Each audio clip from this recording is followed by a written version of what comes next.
तो प्रधानमंत्री नरेंद्र मोदी अब अंदर नए संसद भवन जो बना है उसके अंदर प्रवेश कर रहे हैं। गाड़ियों का काफिला जो आप देख रहे हैं वो प्रधानमंत्री नरेंद्र मोदी का दरअसल है और वो अंदर जा रहे हैं। घड़ी में अभी समय 7:26 का हो रहा है और प्रधानमंत्री का काफिला अब ये देखिए ये जो मौजूदा संसद भवन है उसके आगे से निकलता हुआ आपको दिखाई दे रहा है और वहीं आगे को जाने के बाद फिर प्रवेश द्वार है नए संसद भवन का, वहां प्रधानमंत्री नरेंद्र मोदी पहुंच चुके हैं। ठीक 7:30 बजे से इस कार्यक्रम की शुरुआत होनी थी और देखिए 7:26 का अभी यह समय हो रहा है। तो आज नए भारत में नए संसद भवन का प्रवेश है। संसद प्रवेश इसे हम कह सकते हैं, जैसे गृह प्रवेश होता है तो उस परिवार के लिए वो दिन बेहद खास रहता है। आप समझिए पूरे देश को आज जब नया संसद भवन मिल रहा है तो आज का दिन पूरे देश के लिए खास रहने वाला है। प्रधानमंत्री अंदर पहुंच चुके हैं और अब से कुछ ही मिनटों के बाद, कुछ ही क्षण के बाद वो तमाम जो विधि विधान की बातें, पूरा जो स्केड्यूल हमने आपको बताया था ठीक उसी तरह से आगे बढ़ता हुआ वो समय दिखाई देगा। क्योंकि देखिए मुहूर्त के हिसाब से हर सेकंड का ख्याल रखा जाएगा और जिस काम के लिए जो समय नियत किया गया है उसी के हिसाब से आगे बढ़ता हुआ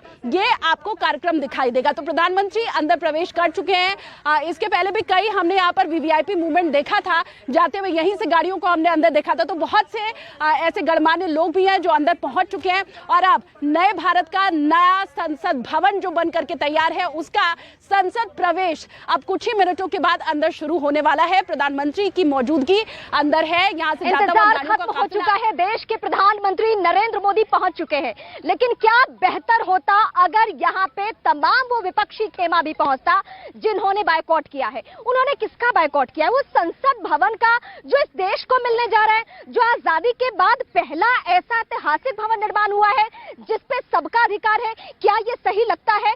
क्योंकि भारत की जो जनता है वो चुनकर अपने प्रतिनिधियों को भेजती है संसद भवन। ऐसे में अगर कोई इनकार कर रहा है, अगर कोई बायकॉट कर रहा है तो वो कहीं ना कहीं जनमानस के भावनाओं पे भी पानी फेर रहा है। क्योंकि भावनाएं ये कहती है कि कश्मीर से लेकर कन्याकुमारी तक चुना हुआ हर प्रतिनिधि इसी संसद भवन में पहुंचता है। इसी संसद भवन में खड़े होकर वो अपने इलाके के लोगों की हक की आवाज उठाता है। और ऐसा भी नहीं है कि 5 साल के बाद सरकारें इस देश में बदलती नहीं है, खूब बदलती है। तो क्या विपक्ष ने अभी से ही मान लिया है कि 2024 का चुनाव परिणाम उसे मालूम है?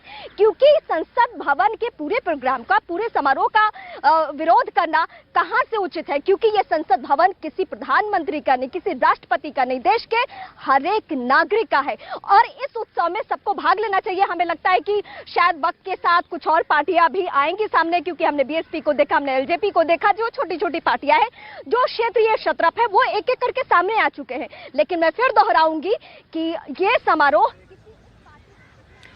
तो प्रधानमंत्री नरेंद्र मोदी नए संसद भवन के अंदर प्रवेश कर चुके हैं। ये सीधी तस्वीरें संसद भवन के अंदर की आपको हम दिखा रहे हैं। प्रधानमंत्री नरेंद्र मोदी की मौजूदगी वहां पर है। तस्वीरें जो नया संसद भवन बनकर तैयार है उसके अंदर की फिलहाल इस वक्त आपके सामने। और जैसा बार बार मैं ये कह रही हूँ कि देखिए अगर गृह प्रवेश भी होता है, क्योंकि ये तो संसद प्रवेश है ना, गृह प्रवेश भी अगर होता है तो किसी भी शख्स के लिए और खासकर वहां का जो मुखिया होता है उसके लिए वो दिन बड़ा शुभ होता है, बड़ा अहम होता है। तो अब देश का मुखिया फिलहाल नई संसद भवन के अंदर आपको दिखाई दे रहा है। और इसी के साथ ये भी, क्योंकि बार बार ये कहा जा रहा है, ये बीजेपी की तरफ से भी कहा जा रहा है और शुरू से जैसा हमने देखा भी है कि ये पूरा विजन, ये पूरा प्रोजेक्ट प्रधानमंत्री नरेंद्र मोदी का। और अभी उन्हें नए संसद भवन के अंदर फिलहाल इस वक्त आप देख रहे हैं 7:30 बजे से कार्यक्रम शुरू होने वाला था और उसके ठीक पहले ये नए संसद भवन के अंदर की जो तस्वीरें मिल रही है वो न्यूज 18 इंडिया के ऊपर आप देख रहे हैं। जब आधारशिला रखी गई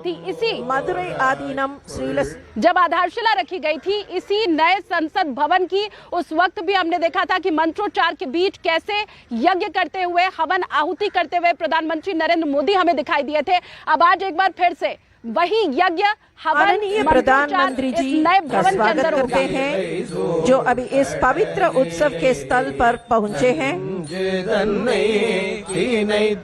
वेलाकुरिची आदीनम श्रीलश्री सत्यज्ञान महादेव देशिक स्वामिகள்